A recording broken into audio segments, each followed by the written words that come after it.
Hello. आदाब, सलाम, नमस्कार, सत श्री अकाल। कैसे हैं आप सब लोग? Welcome back to my channel advocates against wrong. चलिए साहब, आज एक नए honourable supreme court of India के एक क्वेश्चन पिटीशन के बारे में बात करते हैं। पहले ये स्लाइड देख लीजिए।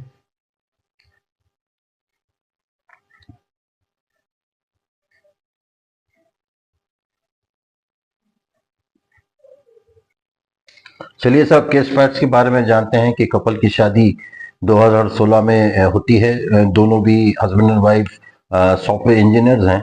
बाद में ये लोग मिचिगन स्टेट यूएसए चले जाते हैं, वहाँ रहते हैं। 2019 में इनको एक लड़का पैदा होता है।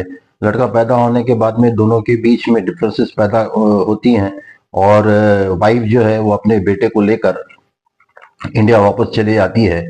सन 2022 में हस्बैंड जो है वो यूएसए से रेस्टिट्यूशन ऑफ कॉन्जुगल राइट्स की एक नोटिस भेजता है अपने वाइफ को, जिससे चिढ़कर जो वाइफ है वो अपने हस्बैंड के खिलाफ 498 की जो क्रिमिनल कंप्लेंट है वो फाइल कर देती है।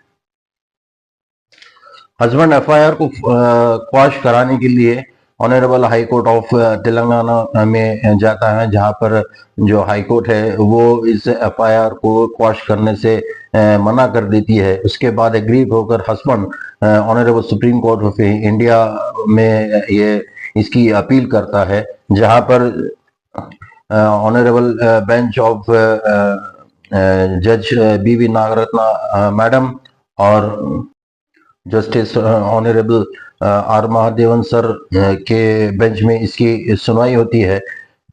तो ऑनरेबल सुप्रीम कोर्ट जो है वो सारे तथ्य एफआईआर की जो इंग्रेडिएंट्स होते हैं वो उन सबको बारीकी से नजर रखती है, और ये नतीजे पे पहुंचती है। ये उनका ऑब्जर्वेशन ये होता है कि अगर हस्बैंड अपने इनकम में से अपने पेरेंट्स को अगर खर्चा भेज रहा है फॉर देयर अपब्रिंगिंग, और अगर अपने वाइफ को कहता है कि भाई थोड़े से आप जो यहाँ पर जो हमारे डेली लाइवलीहुड में जो एक्सपेंस है इसमें थोड़ा सा टेक केयर करो, या फिर थोड़ा सा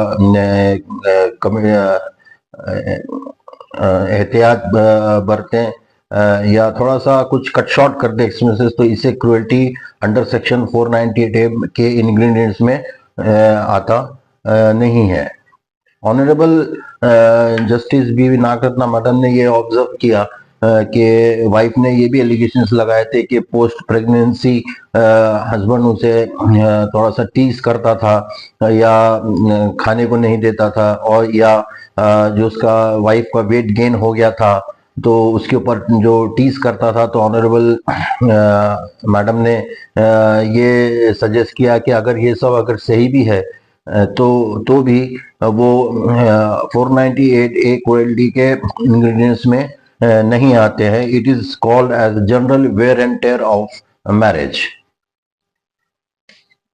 ऑनरेबल सुप्रीम कोर्ट के जजेस ने ये बेंच में दो केस लॉज का रेफर किया है, Bhajan Lal state of Haryana versus Bhajan Lal and Dara Lakshmi Narayan versus state of Telangana, जिसमें खास तौर पे ये ऑब्जर्व किया गया है कि जो एलिगेशंस है वो स्पेसिफिक होना चाहिए, specific in time, date, place, और इनके कॉन्क्रीट एविडेंसेस भी होना चाहिए।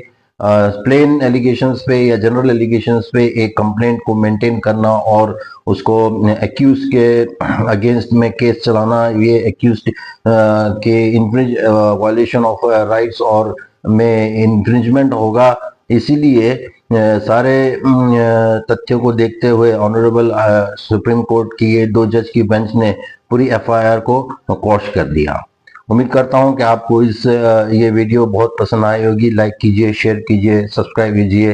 आपको अगर कोई भी कानूनी जानकारी चाहिए, या आपको किसी मामले में या किसी केस में अगर फंसे हुए हैं, तो नीचे दिए गए नंबर पे आप डायरेक्ट मुझसे बात कर सकते हैं, कॉल कर सकते हैं। तो चलिए दोस्तों, अगली वीडियो तक के मैं आप सबसे इजाजत चाहूंगा। जब तक के लिए have a nice time, good bye.